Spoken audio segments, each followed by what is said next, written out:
আমাদের নেত্রী, বাংলাদেশের গণমানুষের নেত্রী,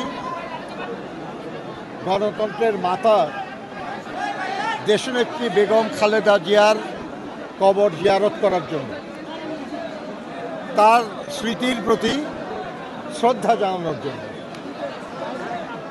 এখানেই শায়িত আছেন আমাদের শ্রমিক দলেরও প্রতিষ্ঠাতা শহীদ রাষ্ট্রপতি জিয়াউর রহমান বীর উত্তম। আমরা তাদের দুইজনের প্রতি শ্রদ্ধা জানিয়েছি, তাদের দুইজনের জন্য দোয়া করেছি আমরা।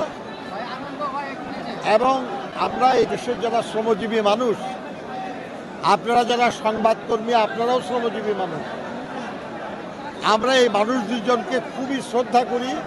ওদের স্বপ্ন পূরণে পাশে থাকতে পেরে আমরা গর্বিত। শুধু আমাদের দলের নেতা হিসাবে না, শহীদ রাষ্ট্রপতি জিয়াউর রহমান নিজেকে শ্রমিক বলে ঘোষণা করে আমাদের সবাইকে সম্মানিত করেছিলেন, মর্যাদা দিয়েছিলেন। আর এই শ্রমজীবী মানুষের জন্য তার অসংখ্য অবদান আছে। দেশনেত্রী বেগম খালেদা জিয়াও শ্রমজীবী মানুষের জন্য অনেক কিছু করেছেন। ব্রিটিশ আমল থেকে যে শ্রম আইনগুলি ছিল, এর অনেকগুলি পরস্পর বিরোধী ছিল এবং এতগুলি আইন নিয়ে কাজ করা শ্রমিক আন্দোলনের জন্য এবং দেশের জন্য কষ্টকর ছিল। উনিই প্রথম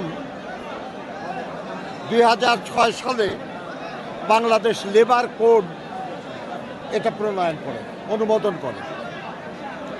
আজকে একটা মাত্র শ্রম আইন দিয়ে আমরা শ্রমিক আন্দোলন করি এবং শ্রম বিষয়ে রাষ্ট্র পরিচালিত হয়। শ্রমজীবী মানুষের কল্যাণের জন্য অনেক কিছু তিনি করেছেন এবং তার বিশেষ গুরুত্বপূর্ণ হলো শ্রম কল্যাণ ফাউন্ডেশন, লেবার ওয়েলফেয়ার ফাউন্ডেশন, যে ফাউন্ডেশনের তহবিলের ব্যবস্থা করে গেছেন তিনি। আজ কোটি কোটি টাকা সেই তহবিলে এবং তা দিয়ে দুস্থ শ্রমিকদের জন্য কল্যাণমূলক কাজ করা হয়। এই মানুষ দুজন আমাদের অত্যন্ত শ্রদ্ধার মানুষ। আমরা তাদের আত্মার মাগফিরাত কামনা করি, আল্লাহ তাআলার কাছে প্রার্থনা করি আল্লাহ যেন তাদেরকে বেহেশত নসিব করে, আর আমাদেরকে যেন শক্তি দেন আল্লাহ, যে তারা যে পথে যেভাবে এ দেশের মানুষের জন্য কাজ করেছেন আমরা যেন সেই কাজটা সম্পন্ন করতে পারি। বন্ধুগণ, একটা দেশের উন্নয়ন, অগ্রগতি এটা নির্ভর করে সে দেশের শ্রমজীবী মানুষের কাজের মাধ্যমে, কাজের উপর। আমরা বলি উৎপাদনের রাজনীতি, উন্নয়নের রাজনীতি। উৎপাদন ছাড়া উন্নয়ন হয় না, আর উৎপাদনের মূল হাতিয়ার হলো শ্রমজীবী মানুষ। সেটা কারখানায় উৎপাদন বলুন আর অন্য কোনো সার্ভিস বা পেশায় বলুন,